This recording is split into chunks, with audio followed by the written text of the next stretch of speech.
এই নারী সংস্কার কমিশন একদিকে বাংলাদেশকে ইসলামী মূল্যবোধ চিরতরে উঠিয়ে দিয়ে সম্পূর্ণ ভারতের অনুকরণে একটি ধর্ম নিরপেক্ষ কুফরি মতবাদ স্টাবলিশ করার জন্য কাজ করছে, আরেকদিকে নারীদের অধিকারের নাম করে নারীদেরকে তুচ্ছ তাচ্ছিল্য ভোগ এবং পণ্যের সামগ্রী করে আমাদের শত বৎসরের বাঙালি ইতিহাস, পারিবারিক নীতি, সামাজিক নীতি এবং ধর্মীয় অনুশাসনকে উঠিয়ে দিয়ে একটা উলঙ্গ রাষ্ট্র করার পায়তারা করছে। কথা বলে ঠিক কিনা?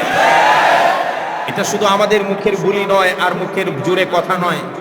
আমি সেখানে নারী সংস্কার কমিশনের নামে তারা যে নীতিমালাটা ডক্টর ইউনূস শাহ প্রধান উপদেষ্টার কাছে জমা দিয়েছে গত 19 এপ্রিল, তারা সেই সংস্কার নীতিমালার প্রায় 308 পৃষ্ঠা ব্যাপী এক প্রতিবেদন জমা দিয়েছে, যাতে মোট 17টি অধ্যায় আছে। প্রতিটা অধ্যায়ে অসংখ্য ধারা, উপধারা এবং অনুচ্ছেদ রয়েছে। বিস্তারিত আপনারা পাবেন গুগলে পড়লে, নেটে সার্চ দিলে। আমি এখান থেকে এমন কিছু তারা আজকে উপস্থাপন করতে চাই যেগুলো সরাসরি কোরআন এবং হাদিসের সাথে বিরোধী এবং কিছু দ্বারা আংশিক কোরআন হাদিসের সাথে সাংঘর্ষিক। এমন মারাত্মক 4টি ধারাই আপনাদের সামনে আপাতত আমি উপস্থাপন করব। নাম্বার 1, 1 নম্বর, নারী সংস্কার কমিশন 11তম অধ্যায়ের 11.3.1 এর কোন ইচ্ছেতে বলা হয়নি। খুব ভালো করে মনোযোগ দিয়ে শুনবেন।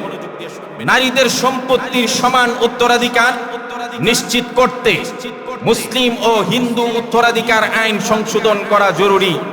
এই প্রস্তাবটা সরাসরি কোরআন সুন্নাহর সাথে সাংঘর্ষিক। কথা বলে ঠিক কিনা?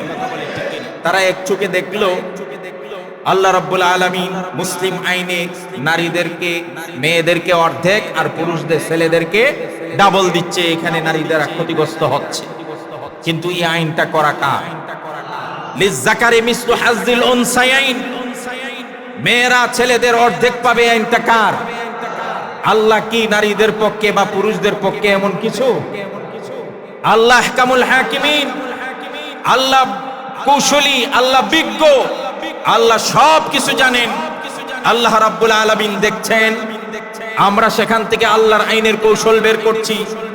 একটা ছেলে সারা জীবন তার খরচ করে যেতে হয়। শুধুমাত্র নাবালেগ থাকা পর্যন্ত বাবার উপর দায়িত্ব হলো ছেলের লালন পালন, ভরণ পোষণ। কিন্তু যখনই ছেলেটা বালেগ হয়ে যায়, না বাবার উপর কোনো দায়িত্ব, না অন্য কারোর উপর দায়িত্ব। ছেলে তোমার রুজি করে তুমি খাইতে হবে, তুমি চলতে হবে। কথা বলেন ঠিক কিনা? বিপরীত একটা মেয়ের কথা চিন্তা করেন তো। একটা মেয়ে যতদিন পর্যন্ত বিবাহ না হবে, জন্মের পর থেকে বিবাহের আগ পর্যন্ত মেয়েটা বাবার সংসারে থাকে। বাবার দায়িত্ব হলো ওই মেয়ের লালন পালন, ভরণ পোষণ করা। কথা বলেন ঠিক কিনা? যেই মাত্র মেয়ের বাবা যদি মারা যায় আর উপযুক্ত যদি কোনো ভাই থাকে, বিবাহের আগ পর্যন্ত ওই মেয়ের খরচ, লালন পালন সব কিছু, ভরণ পোষণের দায়িত্ব পড়ে যায় ভাইয়ের উপর। যখন মেয়েটার বিবাহ হয়ে যায়, বিবাহ হওয়ার পরেও নারীর নিজস্ব কোনো খরচ নাই। সম্পূর্ণ খরচ আর ভরণ পোষণের দায়িত্ব চলে যায় স্বামীর উপর। আবার যখন ওই মেয়েটাই মা হয়ে যায়, তখন মা হিসাবে সন্তান যতদিন বেঁচে থাকবে, মা যতদিন বেঁচে থাকবে, সন্তানের উপর দায়িত্ব হলো মায়ের ভরণ পোষণ। তাহলে জন্ম থেকে নিয়ে মৃত্যু পর্যন্ত মেয়েদের খরচের খাত খুবই কম, খুবই স্বল্প। যতদিন বাবার সংসারে থাকবে বাবার উপর দায়িত্ব, বাবা না থাকলে ভাইয়ের উপর দায়িত্ব বিয়ের আগ পর্যন্ত। বিয়ে হয়ে যাওয়ার পরে স্বামীর উপর তার সম্পূর্ণ দায়িত্ব। আবার যখন সে মা হয়ে যাবে, সন্তানের উপর দায়িত্ব, মার খরচ। আল্লাহ পাক দেখলেন মেয়েদের খরচের খাত কম, সেই অনুযায়ী অর্ধেকই তো তার জন্য অনেক বেশি। কথা বলেন ঠিক কি না? প্রকারান্তরে একটা ছেলে বা নাবালেগ পর্যন্ত শুধু বাবার দায়িত্বে থাকে। বালেগ হওয়ার আগ পর্যন্ত তার থাকা, তার খাওয়া, তার ভরণ পোষণ নিজের উপর। আবার যখন সে বিয়ে করে, যেই নারীটাকে বিয়ে করে নিয়ে এসে, তার দায়িত্ব তার উপর। সন্তান যতদিন বিয়ের উপযুক্ত না হবে, আবার সেই ছেলের দায়িত্ব। আবার যখন ওই বিবাহিতা বোনটা কোথায় বিয়ে হয়ে যায়, ভাইয়ের সংসার যখন বোনটা বিবাহর বাড়ি থেকে, স্বামীর বাড়ি থেকে ভাইয়ের বাড়িতে বেড়াতে আসে, তখনও তারা দেখাশোনা করান হাদিস সম্মত দায়িত্ব। তাহলে একটা ছেলে পায় যেটুকু, তার ম্যাক্সিমাম খরচ তার উপর বর্তায়। আর একটা মেয়ে পায় যেটুকু তার পুরাটাই তার কাছে জমা থেকে যায়। কথা বলেন ঠিক কিনা? এই কমিশন সরাসরি কোরআনের আইনের বিরুদ্ধে তারা ডক্টর ইউনূস সাহেবের কাছে জমা দিয়ে বলেছে মুসলিম এই আইনকে পরিবর্তন করে নারীদেরকেও পুরুষদের মতো সম্পত্তিতে সমান অধিকার দিতে হবে। এটা কোরআন হাদিস বিরোধী। কথা বলেন ঠিক কিনা? নাম্বার 1। 2 নম্বর হলো 10ম অধ্যায়ের শিরোনামে রয়েছে, দেখেন কত মারাত্মক কথা, শরীর আমার সিদ্ধান্ত আমার। নাউজুবিল্লাহ বলেন। কি বলছে বুঝছেন? শরীর আমার সিদ্ধান্ত আমার। তার মানে কি? কুকুরের যেমন শরীর তার, কাউকে জিজ্ঞেস করতে হয় না বিক্রি করার জন্য। রাস্তা এবং বাজারের অলিগলিতে অসংখ্য কুকুর পাওয়া যায়, সে তার মা চিনে না, বাবা চিনে না, ভাই চিনে না, আত্মীয় চিনে না। যখন সেখানে খুশি রাত যাপন করে, যখন যেখানে খুশি তার সাথে শরীর বিনিময় করে। এই কুখ্যাত নারী কমিশন ডক্টর ইউনূসের কাছে জমা দিয়ে তারা বলেছে এটাকে পরিবর্তন করা হোক এবং সিদ্ধান্ত নেওয়া হোক শরীর আমার সিদ্ধান্ত আমার। তার মানে তার শরীর, সে যেথায় খুশি সেটাই যাবে, যা মনে চায় তা করবে। এর দ্বারা সরাসরি আল্লাহর কোরআনের আইনের বিরুদ্ধাচরণ করেছে। কথা বলেন ঠিক কিনা? কারণ কোরআনে কারীমের সূরা আরাফে 54 নম্বর আয়াতে বললেন আলা লাহুল খালকু ওয়াল আমর, সৃষ্টিকার। সবাই বলেন আল্লাহ বলছেন আলা লাহুল খালকু ওয়াল আমরু, আল্লাহ বলেন সৃষ্টি আল্লাহর, সিদ্ধান্ত কার? আর জোরে বলেন আল্লাহর সৃষ্টি, সিদ্ধান্ত হবে আল্লাহর। ইনিল হুকমু ইল্লা লিল্লাহ, সিদ্ধান্ত দেওয়ার মালিক আল্লাহ। 92% মুসলমানরা বিশ্বাস করে আমাকে সৃষ্টি করেছেন আল্লাহ, আমি কোন জায়গা পর্যন্ত যেতে পারবো, কোথায় রাত কাটাইতে পারবো, কার সঙ্গ দিতে পারবো, কার সঙ্গ দিতে পারবো না, আমার শরীর ব্যবহারের অনুমতি কাকে দিতে পারবো, কাকে দিতে পারবো না, এটা আমার ব্যক্তিগত সিদ্ধান্ত নয়, বরং এই সিদ্ধান্ত দেওয়ার মালিক আল্লাহ। এই আল্লাহর আইনকে যারা উদ্ধ করে, নিজের আইন করে শরীর আমার সিদ্ধান্ত আমার বলতে চায়, তারা মানুষের এবং বিশেষ করে নারীদের শরীরকে বাণিজ্যিক আর ব্যবসায়ী পণ্যের মতো বানাইতে চায়। নাম্বার 2, কত গভীর ষড়যন্ত্র চলছে দেখেন। 3 নম্বরটা আরো মারাত্মক। দ্বাদশ অধ্যায়ের 12, 3, 11 এর বরকত অনুচ্ছেদে বলা হয়েছে শ্রম আইনে যৌন কর্মীদেরকে শ্রমিক হিসাবে স্বীকৃতি প্রদান। নাউজুবিল্লাহ বলেন। পতিতালয় বেশ্যাখানায় যারা কাজ করে এদেরকে শ্রমিকের মর্যাদা দেওয়া। নাউজুবিল্লাহ জোরে বলবেন না? সাংবাদিক ইলিয়াস একটা কথা বলছে, কথাটা আমার পছন্দ হয়েছে। যারা যৌন পেশা, পতিতা পেশাকে শ্রমিকের মর্যাদা দেওয়ার জন্য রিকোয়েস্ট করে, আইন করে, এদের প্রত্যেকটাকে ধরে ধরে ওই শ্রমে অর্থাৎ পতিতা পল্লীতে শ্রম করার জন্য পাঠানো হোক। কথা বলে ঠিক? যদি শ্রমিকই হয় আর এটা যদি আসলে শ্রম হয় আর এটাকে যদি রাষ্ট্রীয় মর্যাদা দিতে হয়, তাহলে তোমরা এখানে গিয়ে কাজ করো। কথা বলে ঠিক কিনা? এখানে যৌন কর্মকে স্বাভাবিক কর্ম হিসাবে দেখানো হয়েছে, যেটা কোরআন হাদিসের সাথেই শুধু সাংঘর্ষিক নয়। আমার দেশের সম্ভ্রান্ত, আমার দেশের ভদ্র, শিক্ষিত, মার্জিত, পারিবারিক স্ট্যাটাস আছে এই সমস্ত নারীদেরকে সম্পূর্ণ বেইজ্জত করার জন্য, সম্পূর্ণ নষ্ট করার পায়ে তারা হিসাবে পতিতালয় আর বেশ্যাখানার এই শ্রমটাকে, চামড়া বিক্রির এই মেধাটাকে, এই ব্যবসাটাকে তারা রাষ্ট্রীয় মর্যাদায় শ্রমিকের মর্যাদা দেওয়ার মাধ্যমে আজকের পতিতালয় আর বেশ্যাখানাগুলোকে লাইসেন্স দিয়ে এটাকে নারী জাতির চরমভাবে অবহেলিত আর লাঞ্ছিত করার পায়ে তারা করছে। কথা বলে ঠিক? চিন্তা করেন, যৌন কর্মকে তারা শ্রমের মর্যাদা দিতে চায়। তার মানে আগামী দিনে আজকে কোনাবাড়িতে আবাসিক হোটেলের বিরুদ্ধে আমরা কথা বলি, আর কেউ গিয়ে সেটাকে সরাসরি সেখানে বাধাগ্রস্ত করে। কালকে যদি এই আইন প্রণয়ন হয়ে যায়, বিশ্বাস করুন তখন আর লুকিয়ে ছাপিয়ে নয়, প্রকাশ্যে পতিতালয় প্রতিটা ঘরে ঘরে, মহল্লায় মহল্লায় তৈরি হবে। আর সেটাকে রাষ্ট্রীয় মর্যাদায়, গার্মেন্টসের শ্রমিকদের যেমন শ্রমের মর্যাদা আছে, তাদেরও সেইভাবে স্বীকৃতি দিয়ে তাদেরকে মর্যাদা দেওয়া হবে। তখন তার বিরুদ্ধে তো কেউ বলতে পারবেই না।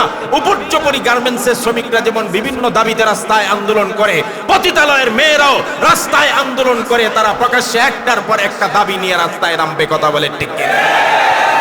রাষ্ট্রীয় শৃঙ্খলা সামাজিক শৃঙ্খলা, পারিবারিক বন্ধন তখন আর কিছুই থাকবে না। কথা বলে ঠিক কিনা? আমাদের শত বৎসরের বিবাহের বৈবাহিক যে একটা আমাদের একটা সংস্কৃতি আছে, পারিবারিক ঐতিহ্য আছে, সব বিনষ্ট হয়ে যাবে। আজকের মিয়ারা আপনারা কি চিন্তা করেন জানি না, যদি আমার কোনো আত্মীয়, মেয়ে, ভাতিজি, বোন সেখানে যায় আর আপনি বাধাগ্রস্ত করেন, পরিণতি কি হতে পারে? একদিকে আপনি রাষ্ট্রীয় আইনে কোনো সুবিধা পাবেন না তার বিরুদ্ধে অ্যাকশন নেওয়া, বরং সে এই মেয়েগুলা এতটা উদ্যত হবে। আরে ছোট্ট একটা কাহিনী দেখেন না, ফেসবুকে নেটে প্রচার হয়েছে, ল্যাপটপ কিনে দেওয়ার দাবি করেছে এক বিশ্ববিদ্যালয়ের পড়ুয়া এক ছাত্রী বাবার কাছে। কেন তাকে ল্যাপটপ কিনে দেওয়া হয় নাই? ছুরি নিয়ে ঘুমন্ত বাবার শরীরে কমপক্ষে 13টা স্টেপ আঘাত করছে, 13 বার। মুমূর্ষু অবস্থায় সেই বাবাকে ঢাকা মেডিকেল কলেজে ভর্তি করা হয়েছে। বাবারা তো বাবাই হয়। কিছুটা জ্ঞান ফেরার পরে পুলিশকে বলেছে, দয়া করে আমার মেয়েকে জেলে দিবেন না। অন্ধকার প্রকোষ্ঠে সে ভয় পাবে সেখানে থাকতে, বরং তাকে জানিয়ে দেন আমি যদি সুস্থ হয়ে ফিরে আসি তার ল্যাপটপ কিনে দিব। সুবহানাল্লাহ বলে। আর যদি আমি মারা যাই তাহলে আমার আলমিরাতে 40,000 টাকা জমা আছে, আপনারা তাকে ল্যাপটপটা কিনে দিবেন। আমি চাই না আমার মেয়েকে জেলে দেওয়া হোক, তার বিশ্ববিদ্যালয়ের পড়া নষ্ট হোক, সে ভবিষ্যৎ তার নষ্ট হয়ে যাক। এটা হলো বাবা। সেই বাবা না করার কারণে যদি একটা ল্যাপটপের জন্য ঘুমন্ত বাবার শরীরে 13টা স্টেপ মারতে পারে, মদ খাওয়ার টাকা না দেওয়ার কারণে যদি ঐশী তার পুলিশ বাবা এবং তার মাকে হত্যা করতে পারে, আগামী দিনে যদি এই কুখ্যাত দিকভ্রান্ত আর উম্মাদ নারী সংস্কার কমিশনের এই আইনকে বাস্তবায়ন করে যদি যৌন পতিতাকে শ্রমের মর্যাদা দেওয়া হয়, আমার আপনার ঘরের মেয়েরা সেখানে অবাধে যাবে, কলেজ ভার্সিটির মেয়েরা সেখানে শরীর বিক্রি করবে, কেউ তো কিছু বলতেই পারবে না। বললে উপর্যুপরি তার বিরুদ্ধে অ্যাকশনে যাবে, সামাজিক আর পারিবারিক সব বন্ধন নষ্ট হয়ে যাবে। কথা বলে ঠিক। আরেকটা মারাত্মক ধারা পড়ে শেষ করব। 3য় অধ্যায়ের 3.2.1.1.3 এর ক অনুচ্ছেদে বলা হয়েছে, যেহেতু রাষ্ট্র একটি ইহজাগতিক সত্তা, সেহেতু খুব ভালো করে খেয়াল করবেন, কোন ধর্মীয় বিধান অনুসরণ করে সংবিধান শুরু হওয়া উচিত নয়। কি বলছে? এই রাষ্ট্র একটা ইহজাগতিক সত্তা, এখানে পরকালের কোনো চিন্তা ভাবনা আমাদের নেই। পরকালে কি হবে না হবে এটা নিয়ে রাষ্ট্র কোনো চিন্তা করবেন। তার মানে আপনার পরকাল বিশ্বাসকে তাদের কাছে 4 পয়সার মূল্য নেই। পরকালের বিশ্বাস এই উপদেষ্টাদের কাছে 4 পয়সার মূল্য নাই। যদি পরকালের বিশ্বাস তাদের কাছে 4 পয়সার মূল্য না থাকে, তাহলে তাদের পায় তারা হলো এই বাংলার জমিনকে তারা একটা নাস্তিক রাষ্ট্র করতে চায়। কথা বলে ঠিক কিনা? 2 নম্বর বলছে, যেহেতু এটা ইহজাগতিক একটা সত্তা, সুতরাং সেহেতু কোনো ধর্মীয় বিধান অনুসরণ করে সংবিধান শুরু করা যাবে না। সংবিধান শুরু করা যাবে না ধর্মীয় বিধান অনুসরণ। বর্তমানে সংবিধানের শুরুতে আল্লাহর নাম আছে না নাই? বিসমিল্লাহ আছে না নাই? এটা কেন? 92% মুসলমান, 92% মুসলমান জনগোষ্ঠীর বিশ্বাস হলো আল্লাহ একজন আছে। আমাদের আস্থা বিশ্বাসের জায়গা আল্লাহ, সার্বভৌমত্ব সহ সবকিছুর মালিক আল্লাহ। এই জন্য সর্বকাজে মুসলমানরা আল্লাহর নামে শুরু করে বিধায় সংবিধানে বিসমিল্লাহির রহমানির রহিম আল্লাহর নামে শুরু করছি কথাটা সংযোজিত আছে। এখন তাদের গায়ে জ্বালা উঠছে, এই সংবিধানকে কিভাবে বিসমিল্লাহ মুক্ত করা যায়, বিশ্বাস মুক্ত করা যায়, ঈমান মুক্ত করা যায়, তাওহীদ আর একাত্মবাদের এই বীজকে কিভাবে উপরে ফেলা যায়। এই জন্য যুক্তি দেখিয়ে বলছে এই রাষ্ট্র হলো ইহজাগতিক সত্তা, সুতরাং ধর্মীয় অনুশাসন অনুসরণ করে সংবিধান শুরু করা যাবে না। তার মানে বিসমিল্লাহ রাখা যাবে? কথা বলেন না, বিসমিল্লাহ রাখা যাবে? আপনারা নতুন করে বিসমিল্লাহ উঠিয়ে দেওয়ার ষড়যন্ত্র করছেন। আপনারা মনে করেছেন অপরিসীম ক্ষমতার অধিকারী হয়ে গেছেন, ভুলে গেছেন কয় মাস হলো 5ই আগস্ট বেশি দিন যায় নাই, 1 বছর এখনো পূর্তি হয় নাই। যারা অক্টোপাসের মতো বাংলাদেশের রন্ধ্রে রন্ধ্রে তাদের থাবা বসিয়ে রেখেছিল, মানুষের জবানকে লাগাম টেনে ধরেছিল, মুখের মধ্যে টেপ লাগিয়ে কথা বলার শক্তি যারা বন্ধ করে দিয়েছিল, সেই অপশক্তিও পারে নাই বিসমিল্লাহ সংবিধান থেকে উপরে ফেলতে। আজকে যারা বিসমিল্লাহকে সংবিধান থেকে উপরে ফেলার স্বপ্ন দেখেন, বেশি দিন লাগবে না, আপনারা বরং উপরে ফেলতে হবে আপনাদেরকে। আপনাদের জায়গা এখানে হবে না, বঙ্গোপসাগরে আপনাদের ঠাঁই হবে। কথা বলে ঠিক কিনা? বিসমিল্লাহ হাত দিতে চাও এখনই? নাস্তিক একটা রাষ্ট্র আপনারা স্বপ্ন দেখেন। তাছাড়া আরেকটা বিষয় চিন্তা করেন, তাছাড়া একটি ধর্মকে প্রাধান্য দেওয়া ধর্মনিরপেক্ষতা নীতির সাথে সাংঘর্ষিক। তারা বলছে কোনো একটি ধর্মকে প্রাধান্য দেওয়া যাবে না। এই একটি ধর্মকে প্রাধান্য দেওয়া মানে আপনাদের ধর্মনিরপেক্ষ মতবাদের সাথে সাংঘর্ষিক। এদেশে তারা ধর্মনিরপেক্ষ মতবাদ একটা কুপুরি মতবাদ, তাদের চোখের মানে আঙ্গুল দিয়ে দেখিয়ে দিতে হবে। ভারত তো ধর্মনিরপেক্ষ মতবাদ দাবি করে, কোথায় গেল? তোমরা পারো না ভারতকে একটা কঠিন ভাবে নিন্দা প্রস্তাব পেশ করতে? তোমরা পারো না ভারতকে একটা কথা বলতে যেখানে মুসলমানরা ধর্মনিরপেক্ষ মতবাদ হওয়া সত্ত্বেও সংখ্যালঘু মুসলমানদের বাড়িঘর জ্বালিয়ে দিচ্ছে, জবে করছে, মসজিদ ঘুরিয়ে দিচ্ছে, ওয়াকফ বিলের নামে মসজিদ এবং মাদ্রাসার সম্পত্তিগুলো সরকার হাতিয়ে নিচ্ছে। কথা বললে, মিছিল করলে তাদেরকে প্রকাশ্যে পুলিশ আর প্রশাসনের সামনে গুলি করছে। ধর্মনিরপেক্ষ মতবাদের এই ভয়ঙ্কর রূপ দেখার পরেও যারা স্বপ্ন দেখে বাংলাদেশে ধর্মনিরপেক্ষ মতবাদ চালু করতে, তাদেরকে বলে রাখতে চাই, আমরা ধর্মনিরপেক্ষ মতবাদে বিশ্বাসী না, আমরা সব ধর্মের সহ অবস্থানে বিশ্বাসী। যেটা স্বাধীনতার পর থেকে এই পর্যন্ত আমরা প্রমাণ করেছি, কোন ধর্ম অন্য ধর্মের উপর আমরা কখনো অত্যাচার নিপীড়ন করি না। কথা বলে ঠিক কিনা? সুতরাং এই চারটি ধারা আমি আপনাদের সামনে তুলে ধরি। মিডিয়ার মাধ্যমে বাংলাদেশের জনগণের পক্ষ থেকে, মুসলমানদের পক্ষ থেকে ডক্টর ইউনূস প্রধান উপদেষ্টা সহ সমস্ত অন্তর্বর্তীকালীন সকল উপদেষ্টাদেরকে বলতে চাই, আমাদের দাবি সুস্পষ্ট। নাম্বার 1, যেই সমস্ত ধারা সরাসরি কোরআন সুন্নাহ বিরোধী অথবা আংশিক কোরআন সুন্নাহর সাথে সাংঘর্ষিক, 92% মুসলমানদের সিম্পিতি, তাদের মন মানসিকতাকে তারা অড্ড করে, ইগনোর করে যারা এই নীতিগুলো প্রণয়ন করছে, অবশ্যই এই ধারাগুলো নারী সংস্কার কমিশন থেকে সম্পূর্ণ বাদ দিতে হবে। কথা বলে ঠিক কিনা? 2 নম্বর হলো, যেই সমস্ত নাস্তিক্যবাদ লালনকারী, যেই সমস্ত ধর্মনিরপেক্ষ মতবাদ লালনকারী ইসলাম বিদ্বেষী কমিশন এই নারী সংস্কার কমিশন করেছে, সম্পূর্ণ নারী সংস্কার কমিশনকে সম্পূর্ণ বাতিল ঘোষণা করতে হবে। কথা বলে ঠিক। শুধু কমিশন বাতিল করলেই হবে না, যে বা যারা জড়িত থেকে এই ধরনের মারাত্মক পরিবার বিরোধী, সমাজ বিরোধী, রাষ্ট্র বিরোধী, ধর্ম বিরোধী, ইসলাম বিরোধী নীতিমালা প্রণয়ন করে দেশকে একটা ধর্মনিরপেক্ষ মতবাদ এবং কুপুরি রাষ্ট্র হিসাবে প্রতিষ্ঠা করার জন্য এই পায়তারা করছে, ওই সকল উপদেষ্টাকে এই সরকারের উপদেষ্টার থেকে অবশ্যই অনতিবিলম্বে তাদেরকে বরখাস্ত করতে হবে। অন্যথায় আগামী 3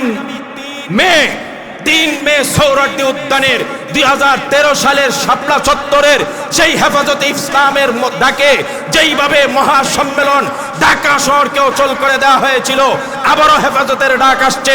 আগামী 3 মে গোটা বাংলাদেশের মুসলিম জনতা আবার হেফাজতের ডাকে সোহরাওয়ার্দী উদ্যানে আবার জমায়েত হবে। তখন কিন্তু সরকারের টনক পর্যন্ত নড়ে যাবে। কথা বলে ঠিক কিনা? সুপ্রিয় ভাইয়েরা, আমাদেরকে সজাগ থাকতে হবে। আমাদেরকে ভালোর মধ্যে ভালো কথা, ভালো কাজ, ভালো সব বুঝিয়ে ভিতরে যদি নাস্তিক্যবাদকে প্রতিষ্ঠা করতে চায়, আমরা এতটাই বোকা নই, যে আমাদেরকে ঘুম পাড়িয়ে উন্নয়নের কথা বলে, হসপিটালের কথা বলে, আর দেশ সুন্দর করে চলছে এইগুলা বলে তলে ভিতরে ইসলাম আর মুসলমানদের 12টা বাজিয়ে দিবেন, রাষ্ট্রকে কুফরি রাষ্ট্র বানাবেন, নাস্তিক রাষ্ট্র পরিণত করবেন, আর আমার দেশের নারীদেরকে ভোগের আর পণ্য সামগ্রী হিসাবে আপনারা আইন করে প্রতিষ্ঠা করবেন। এতটা বোকা আমরাই নই। যেই যত ভালো কাজ করুক, যখনই আপনার কাছে কোনো খারাপ পাওয়া যাবে, সেটার প্রতিবাদ করার শক্তি, সাহস আর হিম্মত আমাদের আছে না নাই? আরো জোরে বলেন, আছে না নাই? সুপ্রিয় ভাইয়ারা আমার, শুধু তাই নয়, এই নারী কমিশনকে আমি বলি, আপনারা নারীদেরকে নিয়ে এত চিন্তা করেন, আপনাদের পটুয়াখালীর বাউফলে এই বিগত এই যে দাখিল পরীক্ষা চলছে, সেই বাউফলে দাখিল পরীক্ষায় হিজাব না খোলার কারণে, চিন্তা করবেন, হিজাব না খোলার কারণে ছাত্রীদেরকে পরীক্ষা দিতে দেয় নাই। নাউজুবিল্লাহ। বাধ্য করে তারা ছাত্রীদের মুখ খুলবে। ছাত্রীরা যখন সেটাও স্বীকার করলো, সরকারি কর্মকর্তা, নাম হলো তুরাল প্রামাণিক। কি নাম? তুরাল প্রামাণিক, ভদ্রলোক, হিন্দু। প্রায় 13 জন ছাত্রীকে বাউফলের দাখিল পরীক্ষা করতে দেয় নাই। আমার দুঃখ লাগে, আমার আশ্চর্য লাগে। সেই দাখিল পরীক্ষা তো মাদ্রাসার পরীক্ষা, ঠিক কিনা? এই মাদ্রাসায় যারা পরীক্ষা নেয় তারা তো ওই মাদ্রাসার শিক্ষক, আর মাদ্রাসার শিক্ষক ম্যাক্সিমাম থাকে আলেম, হুজুর। কতক্ষণ, ঠিক কিনা? আর জোরে কোন? আমি যে মাঝে মাঝে বলি এরা দরবারি মোল্লা, এরা সরকারি হালুয়া রুটির মোল্লা। এই সমস্ত শিক্ষকরা সেই পরীক্ষার হলে উপস্থিত থাকার পরেও আলেম নামের কলঙ্ক, শুধুমাত্র হালুয়া রুটির চিন্তায় আর চাকরি বাঁচানোর কারণে একটা মৌলবীও মুখ খুলে নাই। বলে কেন সে মুখ খুলবে, কেন হিজাব খুলবে? এটা তো মাদ্রাসার ছাত্রী, এটা তো স্কুল কলেজের ছাত্রী নয়, তাদের মুখ খুলবেন কেন? প্রতিবাদ পর্যন্ত করে নাই। যেই কারণে এক হিন্দু ভদ্রলোক, সে আমার মুসলিম মেয়েদেরকে হিজাব না খোলার কারণে পরীক্ষা দিতে দেয় নাই। এই সমস্ত মোল্লাদের প্রতি আমরা ধিক্কার জানাই। কথা বলে ঠিক কিনা? কি দরকার এমন চাকরি করা? কি দরকার? যেই চাকরি আমাকে সাহস করে ধর্মীয় অনুশাসনের পক্ষে মুখ খুলতে আমার হিম্মত যোগায় না, এমন চাকরি ছেড়ে দেয়। এমন চাকরি কি দরকার? আজকের নারী কমিশন, নারী সংস্কার কমিশনকে বলবো, নারীরা এখানে এখানে অবহেলিত হচ্ছে, নারীরা বৈষম্যের শিকার হচ্ছে, অধিকার বঞ্চিত হচ্ছে বলে আপনারা চিৎকার করেন। বাউফলে কি আপনাদের চোখ পড়ে না? সেই দাখিল মাদ্রাসার পরীক্ষার্থীদের প্রতি চোখ পড়ে না? সেখানে নীরব কেন? নীরব থাকার কারণ একটাই, এটা যে মাদ্রাসা পড়ুয়া ছাত্রী, এটার সাথে যে ইসলাম জড়িত আছে, এটার সাথে যে ইসলাম জড়িত আছে। যেখানে ইসলাম বৈষম্যের শিকার হয়, যেখানে ইসলাম আঘাতপ্রাপ্ত হয়, সেখানে নারী আঘাতপ্রাপ্ত হোক আর যেই আঘাতপ্রাপ্ত হোক, এই সমস্ত নাস্তিক আর বেঈমানরা মুখ খোলে না, কারণ এটা ইসলাম। আর যদি যেখানে ইসলাম না থাকে, সেখানে টনকো একটু সামান্য বেশ কম পাইলেই তারা চিৎকার করে ওঠে। নারী কমিশন যদি সত্যি নারী বান্ধব হয়, নারীদের ভালোবাসার হয়, নারীদের কল্যাণ চায়, তাহলে ইসলাম হোক, কোন ইসলাম হোক, বুরকা পরা হোক আর হিজাব পরা হোক, যেখানেই নারী আক্রান্ত হবে সেখানেই তো আপনাদেরকে প্রতিবাদ করার কথা। কিন্তু নারী সংস্কার কমিশন বাউ ফেলে চুপ রয়েছে, তার মানে বোঝা যায় এরা সম্পূর্ণ ইসলাম বিরোধী। কথা বলে ঠিক কিনা?